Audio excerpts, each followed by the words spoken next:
So I'm very pleased to introduce you to Lynn Jamieson, who is a long-time campaigner with the Scottish Campaign for Nuclear Disarmament and its current chairperson. She's also a lecturer for the School of Social and Political Science at the University of Edinburgh, which coincidentally is actually where I first learned about Faslane. So a warm welcome to Lynn. Thank you, Iona, and thank you for this event and bringing together these amazing people. So Scotland, as Iona has explained, is implicated in and now we are trying to escape from the British nuclear history. In the present, as Iona has talked about, the UK's nuclear weapons system is based in Scotland, although they don't have popular support.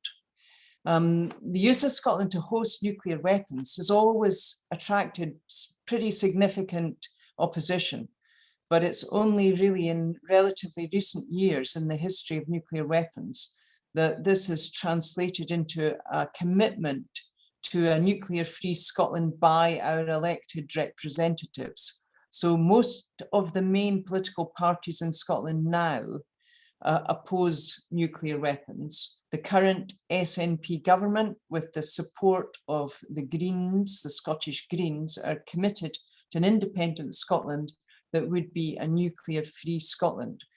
And the United Nations Treaty on the Prohibition of Nuclear Weapons has created a framework that would make an independent Scotland supported internationally to get rid of nuclear weapons. So we are in a situation where the peace movement has a much broader support for disentangling Scotland from the nuclear business of the remainder of the United Kingdom.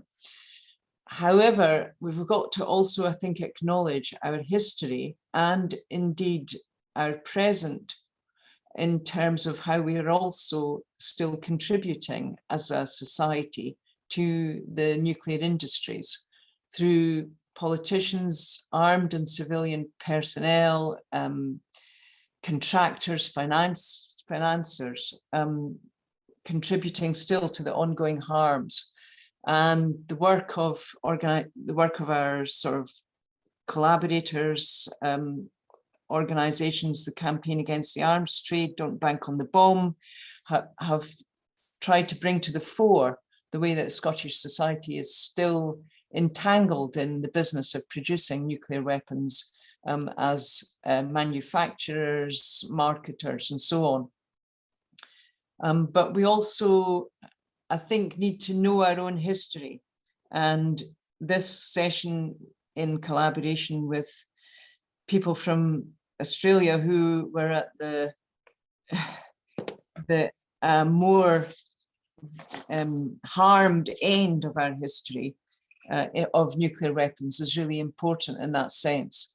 So from the very beginning of the invention of nuclear weapons, the British state and British scientists were part of that process, part of the design of the very first nuclear bomb, equal participants with the United States. And although the bomb was first tested in the United States, Britain, the British state gave, the British Prime Minister gave permission for its use in Japan.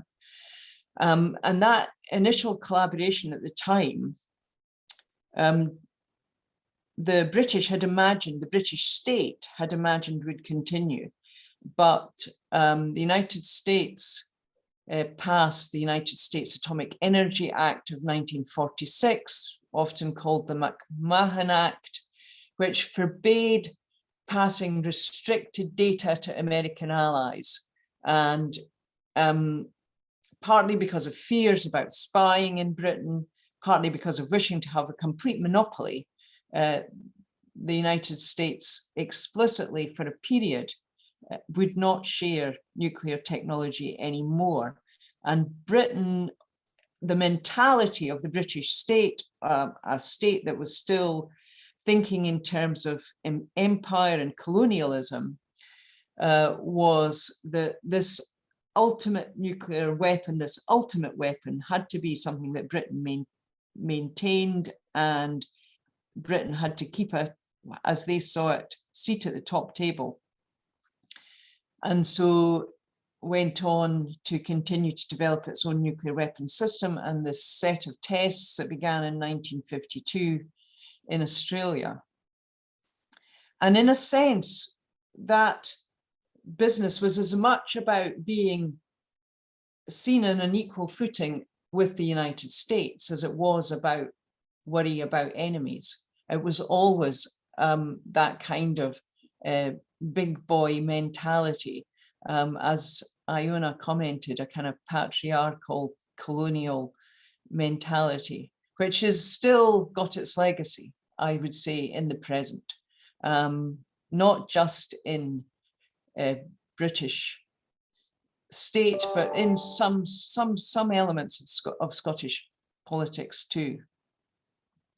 So Britain developed its own nuclear weapons program, and all of the associated industries, including a plant manufacturing plutonium for bombs at Windscale in Cumbria, just south of the Scottish border, which opened in 1950 and 1951, and the first civil nuclear power station, and I put civil in inverted commas because the two were always interlinked, at Calder Hall. And very shortly after, the development of Dounreay in the very north of Scotland, a fast breeder nuclear reactor to produce fuel plutonium that was supposed to be being burnt for electricity. And a facility was also built there to develop nuclear powered propulsion units for submarines. So things changed in 1958 with the US-UK Mutual Defence Agreement. And that agreement, where the United States again went into a commitment to share nuclear materials, nuclear technologies with Britain, was the result of United States fears that the Soviet Union, as it was then, was getting ahead in the arms race as a result of the launch of the Sputnik satellite. So it was the launch of that satellite that actually provoked what might be called the only real element of, if there is a special relationship between the UK and the United States, this sharing of nuclear technologies, which at the beginning of the development of nuclear weapons was also with Canada, but then became this special agreement from 1958 only with the United Kingdom. That is maybe the heart of the substance of special relationship that carried on. So since 1958, again, the United Kingdom and the United States have shared nuclear technologies, and the United Kingdom has been increasingly, and I would arguably totally dependent on the United States for its nuclear weapons. So the deal then included giving the UK the entire design for nuclear propulsion of submarines and a whole kit and fuel to do that. So in terms of the recent arrangement between Australia and UK and the United States, this kind of arrangement in Britain goes back to 1958. So the construction of nuclear weapons requires a whole infrastructure that was developed from the 40s onwards in Britain, and is, of course, still very much with us. So in the next piece of important history in the relationship with the United States in helping this to happen is around the exchange of missiles for bases. So this goes back to, again, the late 50s, when the then President of the United States asked Harold Macmillan of the United Kingdom, the Prime Minister, for a base for powered nuclear armed submarines in Britain, and they discussed Scotland, and they discussed various sites in Scotland, and settled on the Holyloch in the Clyde estuary. So Iona talked about Faslane being sited.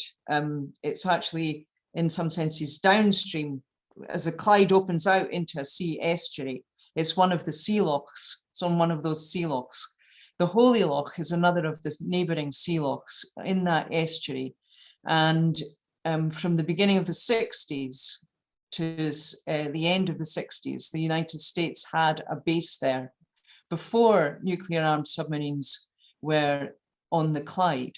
And the agreement was that they would give us, that Britain would give this base in return for an intercontinental ballistic missile, because British attempts to develop a missile were faltering. And that was the agreement. And it was originally going to be a missile launched from the ground, not from a submarine. But actually the United States then scrapped that missile, and instead Britain was to be given Polaris, the submarine launched missile. And that was the missile around which the British shift from dropping their nuclear policy being based on bombs to missiles. That was when that happened, and the first generation of nuclear powered submarines came to Faslane. And it was then Polaris, and then a subsequent follow-on agreement resulted in Polaris becoming the Trident missiles, which are currently carried by the 4 submarines that Iona described. And we are now in an agreement with the United States about the modernization and the next generation of Trident, and the next generation of submarines are already being built at Barrow-in-Furness in the north of England to carry those submarines, and bombs are already being modernized at Burfield in the south of England, again with the help of American technology. So the interconnection between Britain and the United States in many senses makes a complete mockery of the idea that Britain has an independent weapon system. And the weapon system that we do have is committed to NATO, and NATO, of course, is dominated by the United States and still has a first strike nuclear policy.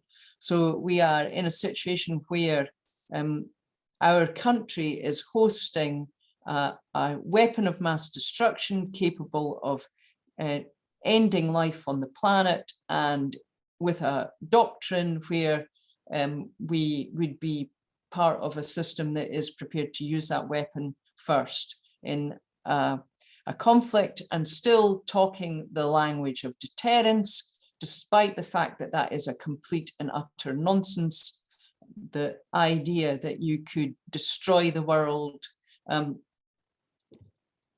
as a deterrent is just so utterly bizarre if you think about it in any kind of normal, everyday humanitarian kind of way.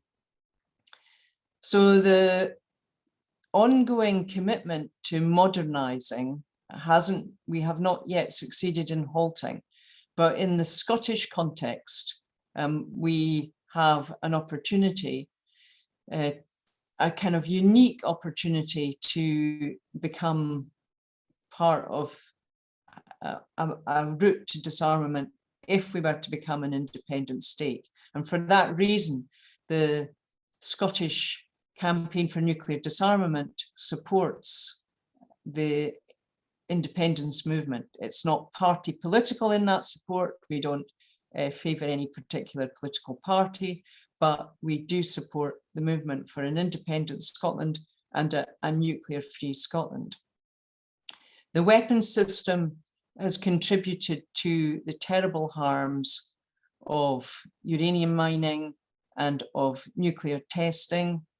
The British state with Scottish input have been directly implicated in that, but we are also continue to be implicated now increasingly against our will in the threat of mass destruction, ecological catastrophe, and the end of all life.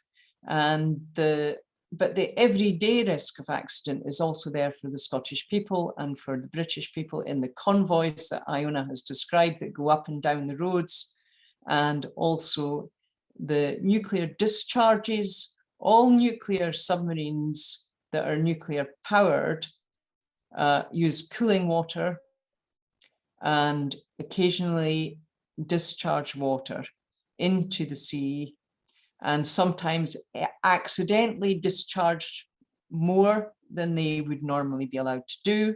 And so the waters of Scotland have additional radiation going into them because of the nuclear powered submarines being hosted here, including tritium going into the environment, which is known to pass very easily through any substance and to build up in the ecosystem, and it is not being very closely monitored. So there are harms also in terms of risks of accident. So these ongoing harms are never talked about much, and the whole history from the very beginning of both nuclear weapons and nuclear power has been one of minimizing harms, secrecy, and cover-up of accidents. And that legacy, again, still continues into the present. So it is never openly acknowledged the way in which current civil nuclear power stations allow their cooling gases to go into the atmosphere whenever fuel rods are removed. That is never properly monitored and acknowledged, but hidden in annual statistics, and is part of that whole culture of minimizing the harms. So I'm going to stop there.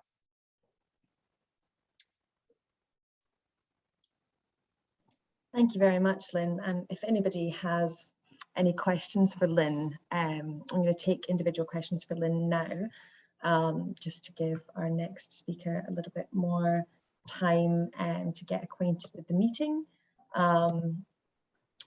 If anyone has any questions for Lynn, please pop them in the chat, or you can message me with them directly. In the meantime, Lynn, can you maybe tell us a little bit about just what Scottish CND is up to? We recently had the AGM. Maybe we can just briefly touch on Right. where we're going for the next year. The year ahead is a very important one.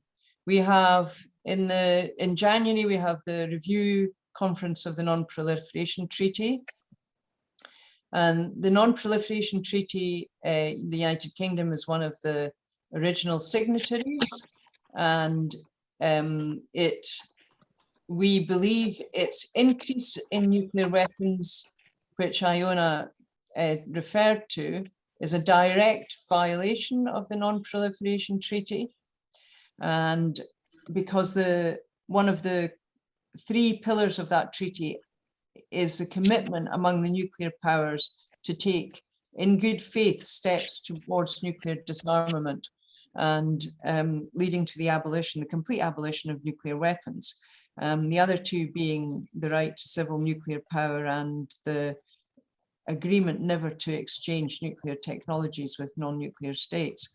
So the review conference of the Non-Proliferation Treaty is in January, and in March we have the first meeting of state parties of the treaty on the prohibition of nuclear weapons. And we hope that although Scotland as an independent state has cannot either be a signatory or a party to that treaty, we can get Scottish representatives, our political representatives, in the room as observers, and we think it's incredibly important that we do that. So part of what we're campaigning is around is to make the links between these two things and to get our Scottish representatives in the room at that meeting.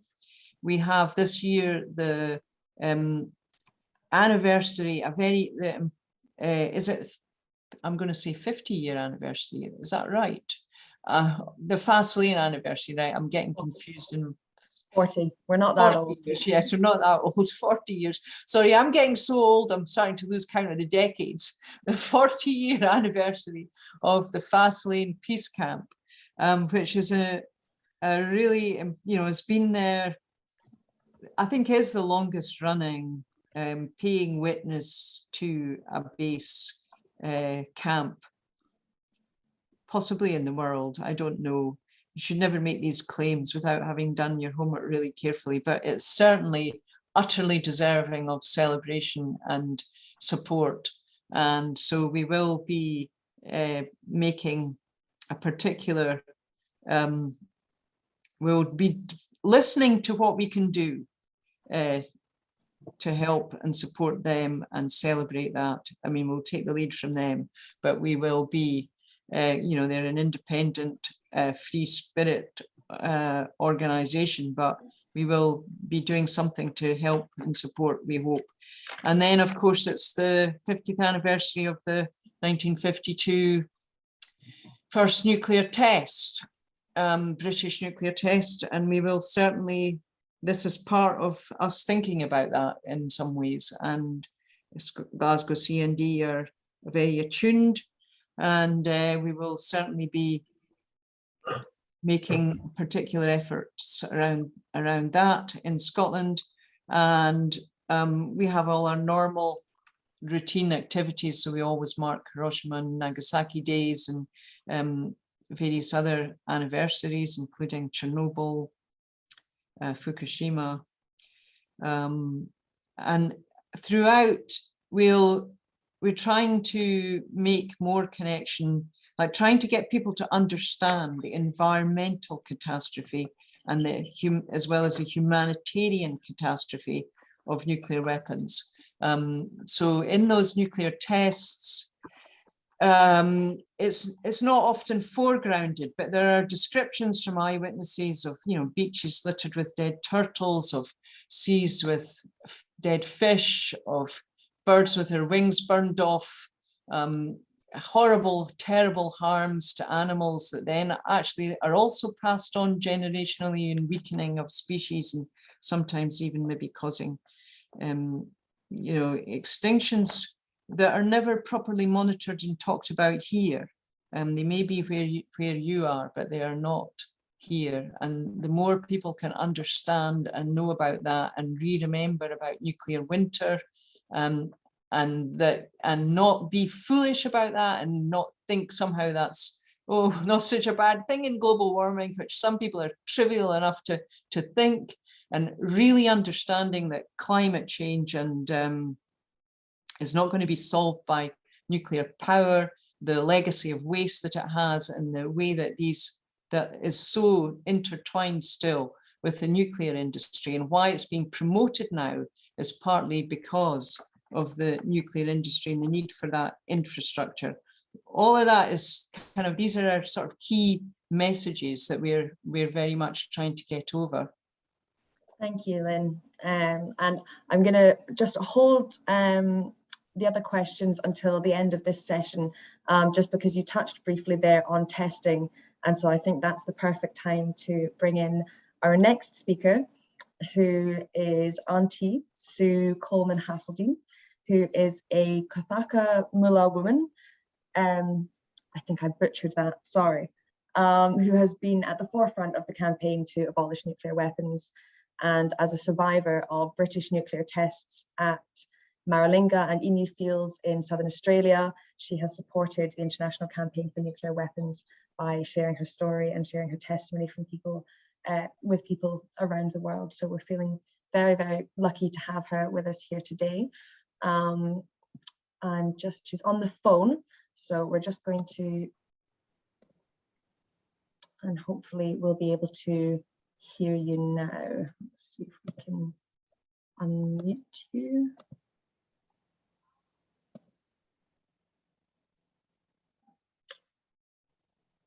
should be giving you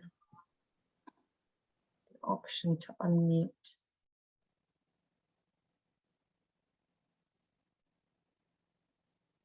Hello. Hi, welcome. I finally got it worked out. Welcome.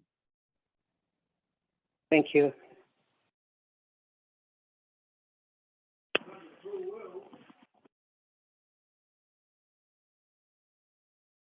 Oh, come on. I don't know what's happening. So you're all good. We can hear you. You are all good to begin your contribution.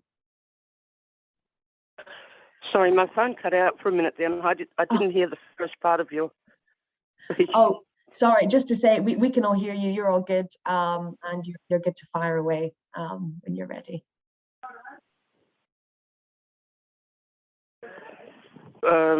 You want me to speak about nuclear weapons? Well, first they start with the mining, don't they? Then they start with the testing, which we've been a part of. And then they finish up with the waste, which we are going to be a part of again. Now, the governments that really brought damage to my country has been the United Kingdom, the Australian, with Americans in the background. These are the same three nations that are all prepared to go at it again. I mean, I don't want nuclear weapons for our future. We don't need them. We don't need nuclear power stations, so therefore we won't need the mines and we won't need the waste dumps.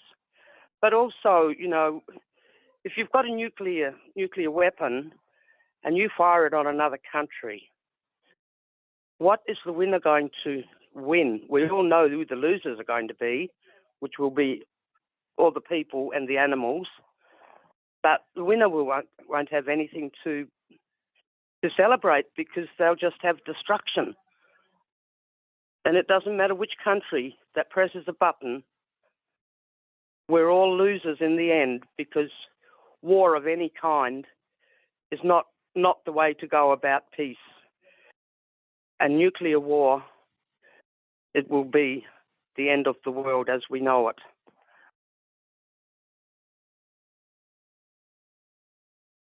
I don't know what else to say, but just join Australia, please. Join the weapons ban and ban nuclear weapons, make them outlawed, and do not go into an agreement with the United Kingdom and America with the nuclear submarines that are being proposed to be built in my capital city in South Australia.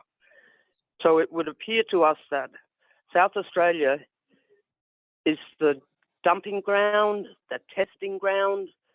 You know, it's just like we don't matter. And all of that from the nuclear testing at Maralingananemia Fields, still feeling the impacts today, nearly about 67 years on. You know, the babies are still being born badly deformed. We just don't need any more. So please, Australia, join the treaty and ban all nuclear weapons. Thank you. Thank you so much, Sue. You know, it's really, really grim stuff, but stuff that we all really need to be paying attention to.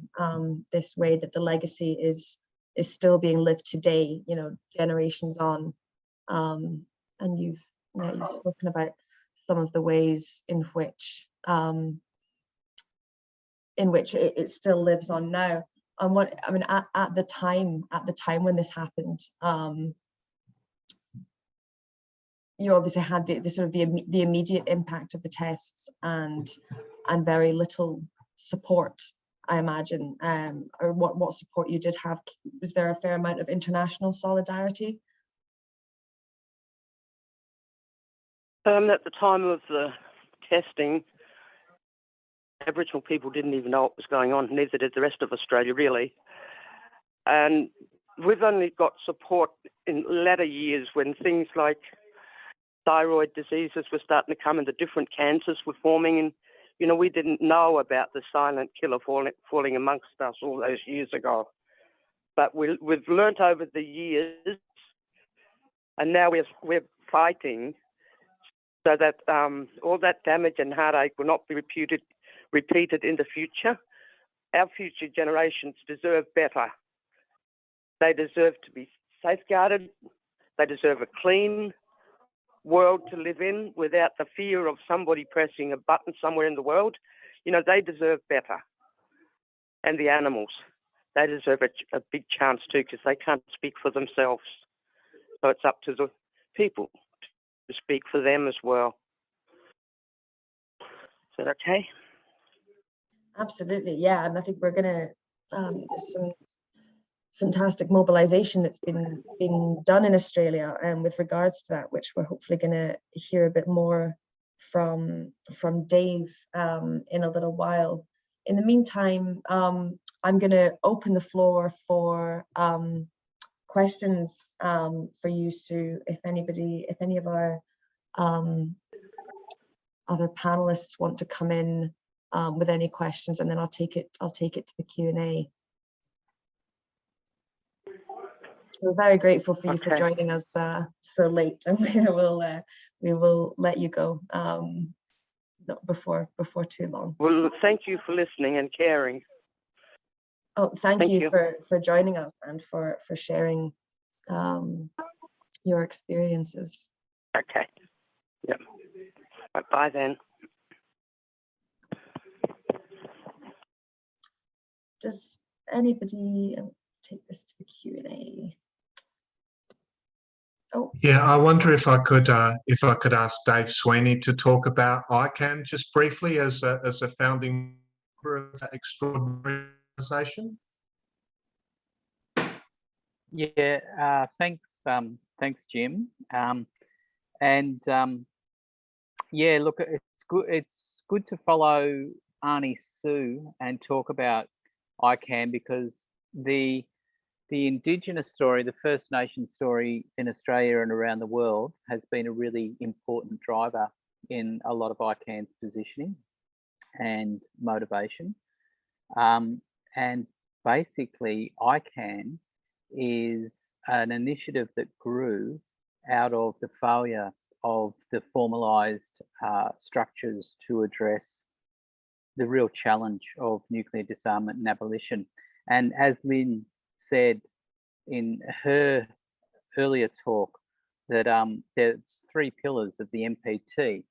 And at the NPT review conference in 2005, the nuclear weapon states were very obstructive, and they didn't even get to agree on an agenda.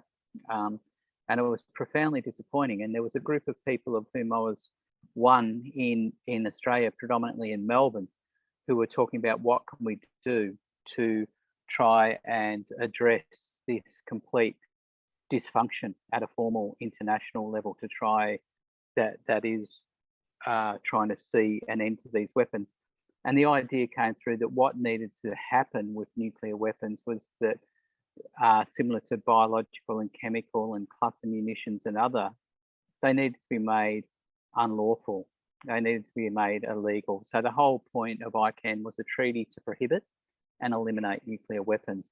The idea was to focus not on the geopolitics and all the sort of the language of suits and backroom deals. The idea was to focus very clearly on the indiscriminate humanitarian impacts of nuclear weapons. It was also seen as really important to promote the voices of survivors and to change the story and to change the way how we speak about these weapons, that they're not symbols of glory, power, access and empire, that they're actually weapons of mass and indiscriminate murder that have no legitimate security role. And so ICAN was launched in Melbourne in 2007, then went internationally with a launch in Vienna the same year. It worked for 10 years with people of goodwill from right around the world, and many very experienced very generous, long-standing activists involved in many other organisations as well. And over that decade, created the groundswell, the momentum, and also the operational details and the text of a treaty which was agreed and passed in 2017. And in that same year, ICANN received the Nobel Peace Prize for its efforts in advancing that treaty.